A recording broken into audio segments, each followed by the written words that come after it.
আসসালামু আলাইকুম। আজকের এই ভিডিওতে আমরা দেখাবো একটা আইফোন কিভাবে ফ্যাক্টরি রিসেট করতে হয়। আপনারা সকলেই জানেন আমরা আইফোনের কাজগুলো করে থাকি এবং অনেকেই ফ্যাক্টরি রিসেট কিভাবে করতে হয় আইফোন সেটা জানেন না। তাই আজকের এই ভিডিওতে আমি দেখাবো একটা আইফোন কিভাবে ফ্যাক্টরি রিসেট করতে হয়। এইখানে আমার কাছে যে ফোনটা আছে এটা হচ্ছে আইফোন 11 এবং এই ফোনটা আমি ফ্যাক্টরি রিসেট করে আপনাদেরকে দেখাবো একইভাবে একদম অল আইফোন, যে কোনো আইফোন একদম শুরু থেকে শেষ পর্যন্ত 16 Pro Max পর্যন্ত এ টু জেড সমস্ত ফোন একই নিয়মে কিন্তু ফ্যাক্টরি রিসেট করা যায় বা করতে হয়।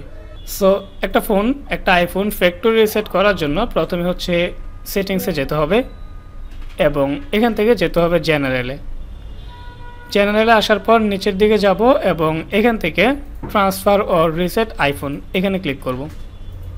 এরপর এইরকম একটা ইন্টারফেস আসবে, এখান থেকে reset all contact and settings এখানে ক্লিক করতে হবে।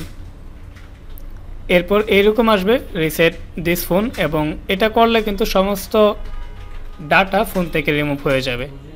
আমরা এখান থেকে ক্লিক করে দেব কন্টিনিউতে এবং রিসেট আইফোন এখানে ক্লিক করে দেব। এখন এই ফোনটা রিসেট হচ্ছে, এটা সম্পূর্ণ হওয়ার পর ফোনটা আবার চালু হবে, রান হবে এবং দেখতে পারবো যে ফোনটা কিন্তু সম্পূর্ণভাবে রিসেট হয়ে গেছে। ফোনটা কিন্তু রিসেট হয়ে গেছে এবং ফোনটা রান হওয়ার জন্য যেই সমস্ত আপডেটগুলো প্রয়োজন, সফটওয়্যারগুলো সব কিছু ঠিকঠাক করাতে যা যা প্রয়োজন এখন কিন্তু সেই কাজটাই হচ্ছে।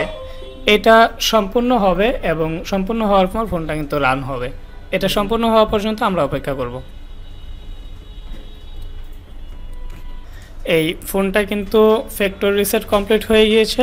এখন হচ্ছে মোবাইলটা কিন্তু চালু হয়ে গেছে, একদম রান হয়ে গেছে ফ্যাক্টরি রিসেট কমপ্লিট হয়ে। এখন যদি আমি স্ক্রল করি, এখন হচ্ছে নর্মাল যে সেটআপটা সেটা করলেই কিন্তু হয়ে যাবে।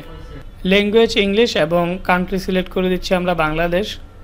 এই সেটআপটা আপনি করে নেবেন। সেটআপটা হয়তো আমি দেখাতে পারবো না আপনাদেরকে। এখান থেকে করে দিলাম continue, setup, customize setting, continue এবং এখান থেকে ওয়াইফাই কানেক্ট দিলে আপনার অ্যাপেল আইডি খুঁজবে যদি ফোনে অ্যাপেল আইডি থাকে, আর যদি না থাকে সেক্ষেত্রে স্কিপ দিয়ে আপনি কিন্তু নেক্সটে চলে যেতে পারবেন এবং মোবাইলটাকে আনলক করতে পারবেন। ওয়াইফাই কানেক্ট করার পরে এরকম আসছে। এখন হচ্ছে এখানে অ্যাপেল আইডি এবং পাসওয়ার্ড দিয়ে এটা করে নেবেন। যদি অ্যাপেল আইডি পাসওয়ার্ড না চায় স্কিপ আসবে, যদি ফোনের মধ্যে কোনো অ্যাপেল আইডি না থাকে সেক্ষেত্রে স্কিপ আসবে। স্কিপ দিয়ে নর্মালি সেটআপটা আছে সেটা করে নেবেন, তাহলে কিন্তু হয়ে যাবে। আমি ইন্টারফেসটা স্কিপ করে দিচ্ছি। এরপর continue, setup for myself, setup letter, face ID দেবো না, পাসকোডও দেবো না। অপশনে ক্লিক করে ডোন্ট ইউজ পাসকোডে ক্লিক করে দিচ্ছি। ডোন্ট ইউজ পাসকোড, আপনি চাইলে কোনো পাসকোড ইউজ করতে পারেন আপনার ফোনটাতে। তারপর ডোন্ট ট্রান্সফার এনিথিং এবং এখান থেকে forget password or don't have an account এখানে ক্লিক করব। আমাদের যেহেতু অ্যাকাউন্ট ছিল না, আমরা যখন ফোনটাকে ফ্যাক্টরি রিসেট করেছি তখন কিন্তু কোনো অ্যাকাউন্ট ছিল না এখানে, তো আমরা হচ্ছে ডোন্ট হ্যাভ অ্যান অ্যাকাউন্ট এখানে ক্লিক করব।